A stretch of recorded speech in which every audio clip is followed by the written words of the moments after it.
দেখো স্মুথনিং করেছিল কয়েক মাস আগে, চুল কিভাবে ভেঙে পড়ছে শুধু দেখো, সাথে স্ক্যাল্পে কেমিক্যাল পড়েছিল বলে স্ক্যাল্পের কি অবস্থা, গোড়া থেকে চুল উঠে যাচ্ছে, হাত দেওয়ার আগেই চুল উঠে হাতে চলে আসছে। স্ক্যাল্পটা তোমরা দেখতে পাচ্ছ কেন হয়েছে? যে কোনো রং বা কেমিক্যাল যখন স্ক্যাল্পে ভুল প্রসেস হয়ে যায়,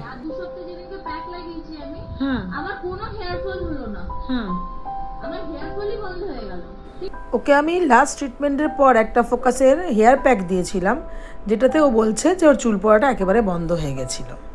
সত্যি স্মুথনিং স্ট্রেটনিং আজকাল মানুষ একটু টাকার জন্য এদিক ওদিক, কখনো ঘরে বসেও কাউকে ডাকিয়ে নিয়েও করে ফেলছো তোমরা।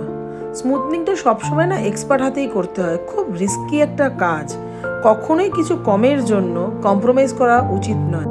দেখো সম্পূর্ণ চুল উঠে হাতে চলে আসছে, সাথে স্ক্যাল্পটা তো পুরোটাই ফাঁকা হয়ে গেছে, তোমাদের দেখালামই। স্মুথনিংটা ভুল প্রসেস হওয়ার জন্য চুল কিন্তু মাঝখান থেকে ভেঙেও পড়ছে। এটা কি প্র্যাকটিস নাকি এক্সপেরিমেন্টাল আমি তো বুঝতেই পারি না। তোমরা কি করে যে এত সাহস করো? সব থেকে মজার কথা, যখন কেউ স্মুথনিং করে মানে ভুল প্রসেস হয়ে যায়, সেটা কিন্তু সাথে সাথে রেজাল্ট দেখা যায় না, বেশ কিছু মাস পর থেকে চুল ভাঙতে শুরু করে আর মারাত্মক পরিমাণে হেয়ার ফল হতে শুরু করে। প্রিয়ার চুলের অবস্থা এতটাই খারাপ, তাই প্রথমে ওকে একটুখানি কাটিংটা করে নিলাম, নিয়ে ওর ট্রিটমেন্টটা করব, রিপেয়ার করব। সত্যি চুল স্ট্রেট করেই তোমরা খুশি, কিন্তু একবার ভাবো যে এটার মূল্য অনেক বেশি। কেমিক্যাল দিয়ে কাজ করার সময় অনেক কিছু লক্ষ্য রাখা প্রয়োজন আমাদের। আমি বলছি না যে শুধু আমার কাছেই আসো, বাট একটু দেখে নিয়ে যাও, অফারের পেছনে না দৌড়ে কাজটা কোথায় ভালো হয় সেটা একটু তোমরা লক্ষ্য রাখো।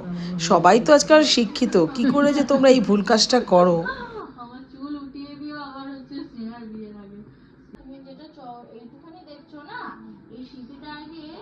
লরি যাওয়ার মতন জায়গা ছিল, মানে ওই মানে যতই তুমি যে প্রোডাক্টই ইউজ করো না কেন, আবার ভাবে না যে না এটা করবো না, ওটা করে নিয়ে তারপরে এটা করবো, একবার যদি চুটকি মেরে দেখতেও চায় ফল পেয়ে যায়। প্রিয়া ফোকাসের হেয়ার টনিক আর আমাদের যে হেয়ার প্যাকটা রয়েছে সেটার গল্পই করছিল, যে ফোকাসের হেয়ার টনিকটা ব্যবহার করার পর ওর একেবারে চুল ওঠা বন্ধও হয়ে গেছে, প্লাস অনেক রিগ্রোথ হয়েছে। তাই বারবার বলি যে একটু যাচ করে নাও, তারপর নিজেদের মূল্যবান সম্পদ হেয়ার অ্যান্ড স্কিন কারোর হাতে ছাড়ো। প্রিয়ার আমি ট্রিটমেন্টটা ফোকাস প্রোডাক্ট দিয়ে হাই ফ্রিকোয়েন্সির সাথে একদম প্রেশার পয়েন্টে মাসাজ দিয়ে ট্রিটমেন্টটা আমি করলাম, এবং তার সঙ্গে একটা খুব ভালো কাটিং করে দিয়েছি। এবার দেখো ওর হেয়ারটা কতটা হেলদি হয়েছে।